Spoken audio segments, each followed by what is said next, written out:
Helo, heddi byddwn ni'n ceisio ail ymweld yr syniad o toddi Cadbury Flake, ond y tro yma gan defnyddio adwaith ecsothermig o Potasiwm permanganad.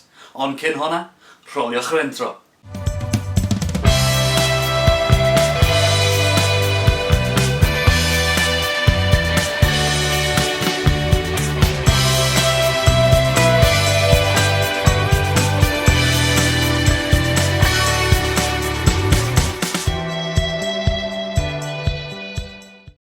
Y powdr di-sgleiniog y tu mewn i'r crucible hwn yn KMNO4 neu Potasiwm permanganad. Mae gan KMNO4 adwaith ecsothermig egniol gyda rhai siwgyrau. Yn yr achos hwn, Glyserin.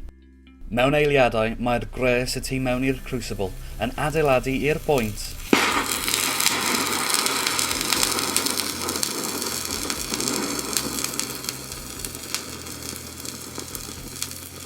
o hylosgiad digymell, gan danio fflamau borffor dwys.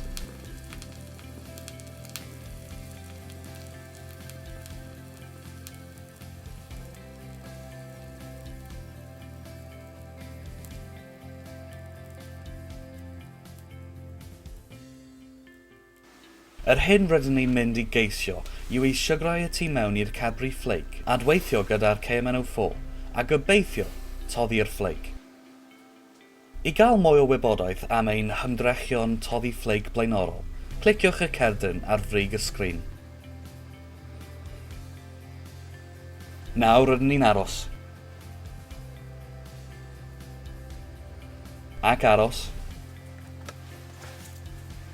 Yna diflasu a dwmpio glyserin ar y Flake, gan obeithio cychwyn ar adwaith, ac yna arwain at y Flake yn cymryd drosodd fel tanwydd.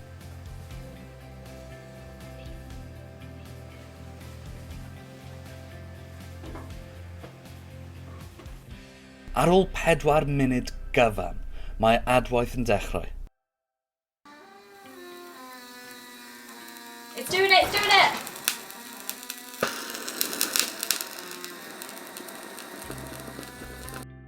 Nid yw'r adwaith beth yn dod i rym yn llawn, yn lle cael fflam fach hir.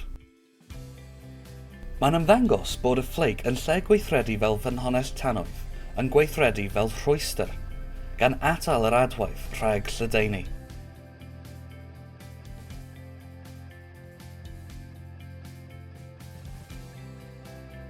Yn y diwedd, y cyfan sydd ar ôl gyda ni yw Flake bler glidiog, ychydig yn glosgi. Mae'n edrych fel flakes yn ennill rownd arall.